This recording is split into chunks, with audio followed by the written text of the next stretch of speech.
হে ব্রোয়ান, আসসালামু আলাইকুম। আশা করি সবাই অনেক ভালো আছেন। তো আজকে আসলাম নতুন একটা ইন্টারেস্টিং ভিডিও নিয়ে।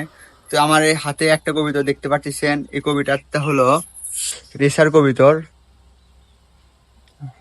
এই কবিতাটা আমাকে গিফট করছে আমার মামা আলামিন। তো সে তার সব কবিতর ভাবছিল সেল করে দেবে, কিন্তু সে সেল না করে এই কবিতাটা আমাকে গিফট করছে। তো বলছিল এই কবিতাটা তোর কাছে রাখ, ডিম বাচ্চা হলে তুই তোর নিজের মতো করে সবকিছু গুছাই নিস। তো যেহেতু আপনারা অবশ্যই জানেন, একটা কবিতা যখন অন্য বাসা থেকে আরেকটা বাসায় নিয়ে আসা হয়, সে অবশ্যই চাইবে উড়ে যাইতে। তো আমি ভাবছিলাম সেও উড়ে যাবে, তো আমি তাকে টেপ মারে রাখছিলাম। তো অনেক দিন হচ্ছে টেপ মারে রাখছি। তো টেপ মারে রাখা আসলে কবিতার জন্য অনেক ক্ষতিকর। তো ভাবলাম টেপটা খুলে তাকে মুক্ত করে দিই, দেখি এতদিন ধরে আমি আমার বাসায় রাখতেছি, দেখি থাকি নাকি।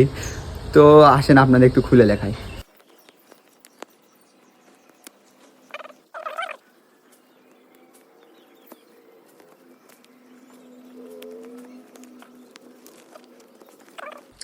তো কবিতরে আমি টেপগুলো খুলে দিছি।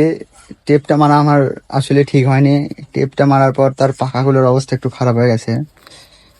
বাট কিছু করার নাই, বাসা চেনানোর জন্য এটা একটা বেস্ট উপায়। আর একটা উপায় হলো পাখা কাটা, যেটা আমি কখনোই রিফার করবো না। কারণ পাখা বেঁধে রাখলে অবশ্যই 7-8 দিন বা 1 সপ্তাহ 2 সপ্তাহ পর এটা আবার স্বাভাবিক অবস্থায় ফিরে আসে এবং বাসা চিনতে পারে। কিন্তু একটা পাখির বা কবুতরে যখন পাখাটা কেটে দেবো, সেটা উঠতে প্রায় 2-3 মাস সময় লাগে, যেটা করা ঠিক না। তো আসেন দেখি এটা আমার বাসায় ছাড়ি, দেখে উড়ে যায় কি যায়। তো এটা আমার পিছনে, এটা আমার বাসা। তো ভাবতেছি কবুতরটা এখন আমার বাসার দিকে ফিকে দিই, দেখি আমার বাসায় থাকে নাকি। আল্লাহ ভরসা, দেখে বিসমিল্লাহ।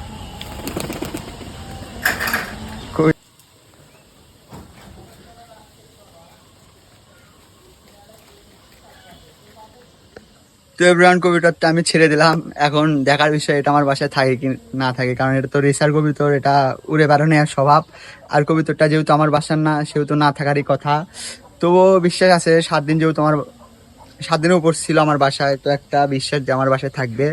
তো আমি অবশ্যই এই কবিতার নেক্সট আপডেট আপনাদের জানিয়ে দেওয়ার চেষ্টা করবো। আর এটা আমারও দেখার বিষয়, কবিতাটা আমার বাসায় থাকে নাকি। তো দেখা হবে নেক্সট কোনো ভিডিওতে। এতদিনের জন্য ভালো থাকবেন, সুস্থ থাকবেন, নিজের বাবা মাকে ভালো রাখবেন। আসসালামু আলাইকুম।